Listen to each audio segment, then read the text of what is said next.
ఓం నమో భగవతే శ్రీ మేధాదక్షిణామూర్తయే. ఓం నమో భగవతే శ్రీ ఆదిశంకరాయ. ఓం నమో భగవతే శ్రీ రమణాయ. శ్రీ గురుభ్యో నమ. ఒక భక్తుడు భగవాన్ని ఇలా అడుగుతాడు, అసలు అహంకారము ఎట్లా ఉదయించింది? దానికి భగవాన్ రమణులు ఇలా చెప్తారు, అహంకారం అంటూ ఏమీ లేదు. అది ఉన్నట్లయితే రెండు నేనులు ఉన్నాయని ఒప్పుకోవాల్సి వస్తుంది. అహంకారం లేకుండా అవిద్య ఎట్లా ఉండగలదు? అసలు ఎక్కడా లేని అవిద్య గురించి నీవు ఆలోచిస్తే అది లేనట్టే తెలుస్తుంది. అది మాయమైపోయిందని నీవే అంటావు. అవిద్య అహంకారానికి సంబంధించినది. ఆ అహంకారం గురించి తలుచుకుంటూ ఎందుకు బాధపడతావు? ఇంతకు అవిద్య అంటే ఏమిటి? అవిద్య అంటే లేనిదన్నమాట. అయినా ప్రాపంచిక జీవితం కోసము అవిద్య అంటూ ఒకటి ఉందని ప్రతిపాదించవలసి వస్తుంది. అవిద్య కేవలం మన అజ్ఞానమే తప్ప ఇంకేమీ కాదు. అంటే ఆత్మ గురించి మరుపు, అజ్ఞానం అన్నమాట. సూర్యుడు ఉన్నప్పుడు చీకటి ఉండగలదా? అట్లాగే స్వయం ప్రకాశమైన ఆత్మ సమక్షంలో అవిద్య ఉండగలదా?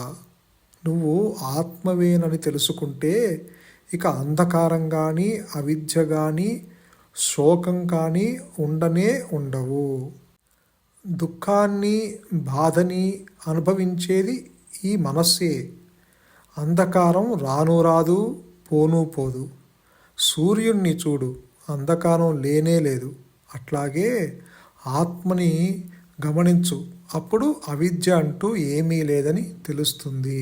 అందుకే గురువుగారు కూడా చెప్తూ ఉంటారు, శంకరులు చెప్పిన మాట, ఆది నుంచి అహంకారము తృణీకరించబడ్డది. అంటే అసలు అహంకారము పుట్టనే లేదు. కానీ ఇక్కడ లేనిది ఉన్నట్లుగా మనకి భ్రమ కలగజేస్తుంది. అందుకే భగవాన్ ఏం చెప్తారంటే, అసలు అహంకారము ఉద్భవించిందేమో, అదే అసలు ఉందేమో గమనించు అంటారు. అంటే దాని యొక్క మూలమేదో కనుక నువ్వు కనుక్కుంటానికి ప్రయత్నిస్తే, విచారణ చేస్తే అది లేదని, నువ్వు చూసే ఈ సృష్టి కూడా లేదని తెలుస్తుంది అంటారు భగవాన్. అంటే ఇక్కడ ఇప్పుడు మనమందరము నేను నేను అంటున్నాం కదా. ఈ నేను అంటే మనకి శరీరము స్ఫురిస్తుంది. అంటే ఒక వ్యక్తి భావన, ఒక దేహాత్మ బుద్ధి, అంటే ఒక దేహ బుద్ధి స్ఫురిస్తుంది.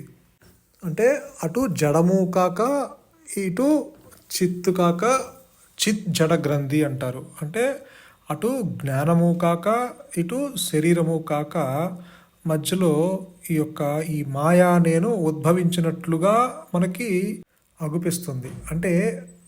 అంటే ఈ అహంకారము ఒక పరిమితమైన జ్ఞానంతో ఈ శరీరానికి మాత్రమే పరిమితమయ్యి ఇది అన్నీ తెలుసుకుంటూ ఉంటుంది. నేను నాది అంటుంది.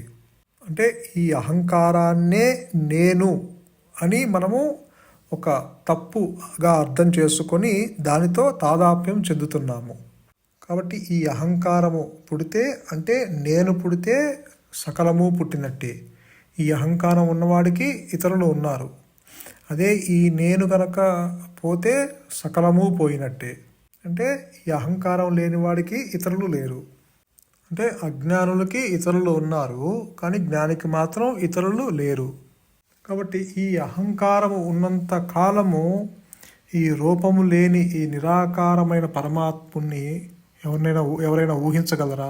నీ యొక్క తలంపు ఆ యొక్క పరమాత్ముని పట్టుకోగలదా? నీ యొక్క మాటలు ఆ జ్ఞానాన్ని పట్టుకోగలదా? ఆ యొక్క పరమాత్మ అంతర్యామిగానే ఉన్నాడు. ఒక రూపము లేదు, నామము లేదు. ఆ రూపము లేనివాడికి ఆ రూపము కల్పించారు, ఆ నామము లేనివాడికి నామము కల్పించారు. ఎందుచేత కల్పించారు? నువ్వొక రూపానికి నామానికి పరిమితమయ్యావు. ఆ యొక్క దేవుడికి కూడా రూపాన్ని నామాన్ని కల్పించావు. ఆ యొక్క పరమాత్ముడికి రూపము లేకపోతే, నామము లేకపోతే నీ ఊహకు అందుతాడా? నువ్వు ఊహించగలవా? నీ సంకల్పానికి దొరుకుతాడా? ఆ యొక్క నిరాకార స్థితిని నువ్వు అందుకోగలవా? ఎవరు అందుకుంటారు ఆ నిరాకార స్థితిని? అహంకారము లేనివాడు మాత్రమే ఆ నిరాకార స్థితిని అందుకోగలడు. కాబట్టి ఆ జ్ఞానము తప్పించి, ఆ యొక్క చైతన్యం తప్పించి, ఆ యొక్క సత్యము తప్పించి మిగతావన్నీ తాత్కాలికాలే. మన శరీరాలు వస్తాయి, వెళ్ళిపోతాయి. అదృష్టాలు వస్తాయి, వెళ్ళిపోతాయి. దురదృష్టాలు వస్తాయి, వెళ్ళిపోతాయి. ధనవంతులు బీదవాళ్ళు అవుతారు, బీదవాళ్ళు ధనవంతులు అవుతారు. ఇవన్నీ వస్తూ ఉంటాయి, పోతూ ఉంటాయి. ఇలా వచ్చి పోయేటువంటి వాటన్నిటికీ, నీ యొక్క తలంపులకి, నీ యొక్క ఇంద్రియాలకి, అన్నిటికీ, నీ యొక్క మనస్సుకి, బుద్ధికి ఆధారంగా ఉన్న వస్తువును వదిలేసి ఇలా వచ్చిపోయేదానికి మనము ప్రయారిటీ ఇస్తున్నాము. ఈరోజు పచ్చిగా ఉండి రేపు ఎండిపోయేదానికి నువ్వు ఏది శాశ్వతం కాదో, ఏది నిత్యం కాదో, ఏది సత్యం కాదో దాన్ని పొంది నువ్వు ఎంతకాలం అనుభవిస్తావు? ఒకవేళ నువ్వు దాన్ని పట్టుకున్నావు అనుకో, ఎంతకాలము దాన్ని పట్టుకొని ఉంటావు? నువ్వు నిత్యము కాని దాన్ని, సత్యము కాని దాన్ని పట్టుకొని, ఒకవేళ నువ్వు పట్టుకొని ఉన్నా, నువ్వు ఉండగా అదైనా పోతుంది, అది ఉండగా నువ్వైనా పోతావు. ఇప్పుడు సంసార పరిస్థితులు అన్నీ బాగున్నా, మాట వరుస కన్నా అనుకున్నావు అనుకోండి, పరిస్థితులు బాగున్నా శరీరం పోతుంది కదా, ఏదో రోజున పోవలసిందే. ఇప్పుడు ముఖ్యమంత్రి పదవి ఉందనుకోండి, ప్రధానమంత్రి పదవి ఉందనుకోండి, అవన్నీ మనం చూస్తూనే ఉన్నాం కదా, తాత్కాలికాలే. అవి గొప్పగా మీకు కనిపించవచ్చు, కానీ అవి తాత్కాలికాలే. అసత్యం మట్టుకే కాదు, అనిత్యం కూడా. కాబట్టి మీకు ఏదొచ్చినా సరే అవన్నీ తాత్కాలికాలే, టెంపరరీ. ఎప్పుడప్పుడు అవన్నీ కాలగర్భంలో కలిసిపోయేవే. మరి ఏది శాశ్వతము, ఏది సత్యము, ఏది నిత్యము అంటే ఇదిగో ఈ యొక్క పరమాత్మ, ఈ నేను. నువ్వు పుట్టక ముందు ఉంది, నువ్వు చనిపోయిన తర్వాత ఉంటుంది. అంటే నీ చావు పుట్టుకలతో సంబంధం లేకుండా, నీ యొక్క రాగద్వేషాలతో సంబంధం లేకుండా, నీ యొక్క సంసారంతో సంబంధం లేకుండా, నీ ఇంద్రియాలతో సంబంధం లేకుండా, నీ ఆలోచనలతో సంబంధం లేకుండా, ఈ సృష్టితో కూడా సంబంధం లేకుండా, నీ అదృష్టంతోనూ దురదృష్టంతోనూ సంబంధం లేకుండా, నీకున్న లాభ నష్టాలతోనూ సంబంధం లేకుండా, నీకున్న జయము అపజయములతోనూ సంబంధం లేకుండా, ఈ మాయతో కానీ, ఈ సృష్టితో కానీ ఇసుమంత సంబంధం లేకుండా పరమాత్మ తనకు తానుగా జ్ఞానవృత్తి చేత అహమహమంటూ తన్ను తాను తెలుసుకుంటూ, అన్యత్వం లేకుండా, ఆలోచనలు లేకుండా, పరిమితము లేకుండా, అనంతంగా, నిరాకారంగా, గుణాలకి అతీతంగా, మాయకి అతీతంగా, నీ ఇంద్రియాలకి, నీ మనస్సుకి, నీ బుద్ధికి అతీతంగా, ఎరుకతో కూడి, అంటే అవేర్నెస్తో, కాన్షియస్నెస్తో, ఫుల్ ఆఫ్ ఎగ్జిస్టెన్స్తో, ఉనికితో కూడి, తన స్వభావము ఆనందంగా, శాంతంగా, మౌనంగా, నిత్యము తన్ను తాను తెలుసుకుంటూ, తన్ను తాను రమించుకుంటూ ఉన్న ఏకైక సత్య వస్తువు. అదే నీ స్వరూపము, అదే ఆత్మ, అదే జ్ఞానము, అదే మౌనము, అదే గురువు, అదే చైతన్యము. అది నీ యొక్క అంతర్యామిగా నీ హృదయంలోనే ఉన్నాడు. ఉన్నది ఒకటే నేను, రెండు నేనులు లేవు. ఆలోచనలు లేని మనస్సే ఆత్మ. ఇప్పుడు ఏదైతే నీవు చూస్తున్నావో అది ఆ జ్ఞానము ఆధారంతోనే ఉన్నది. అది జ్ఞానాన్ని విడిచిలేదు. ఎప్పుడైతే నీవు దేనిని గుర్తించకుండా నిశ్చల స్థితిలో ఉంటే అక్కడ ఆ జ్ఞానము తన్ను తాను చూసుకుంటుంది. ఇక్కడ ఆది నుంచి అహంకారము తృణీకరించబడ్డది. అంటే భగవాన్ కూడా అదే చెప్తున్నారు కదా, అసలు అహంకారము పుట్టనే లేదు. ఇప్పుడు ఉన్నదనుకో, ఉన్నదంటే దాన్ని తొలగించవచ్చు. లేని దాన్ని నువ్వు ఎలా తొలగిస్తావు? అంటే లేని దాని గురించి ప్రసక్తే లేదు. మిథ్య అంటే లేనిది కాబట్టి లేనిదాన్ని తొలగించే ప్రశ్నే లేదు. నీకు ఎండమావి కనిపించినప్పుడు, ఎండమావి చూచినప్పుడు, ఆ ఎండమావిలో నీకు నీళ్లు చూసినప్పుడు వాస్తవంగా అక్కడ ఉన్నది ఎడారి. ఎడారి సత్యము, ఎండమావి అనేది ఆరోపం. అంటే అక్కడ లేనిది ఉన్నట్లుగా ఆరోపించబడ్డది. అంటే అది తొలగాలి, అహంకారము తొలగాలి అంటే మనము ఎంత ప్రయత్నం చేసినా అది తొలగదు. ఎందుకంటే అక్కడ అహంకారము లేదు కాబట్టి.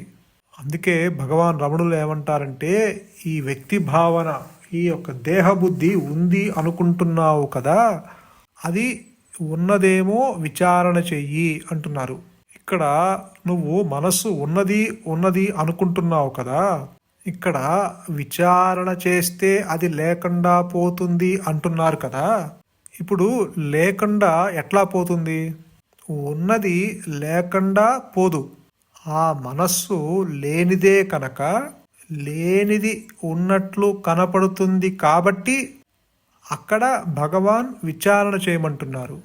అప్పుడు లేనిది లేనట్లుగా పోతుంది, ఉన్నదేదో ఉన్నట్లుగా తెలుస్తుంది.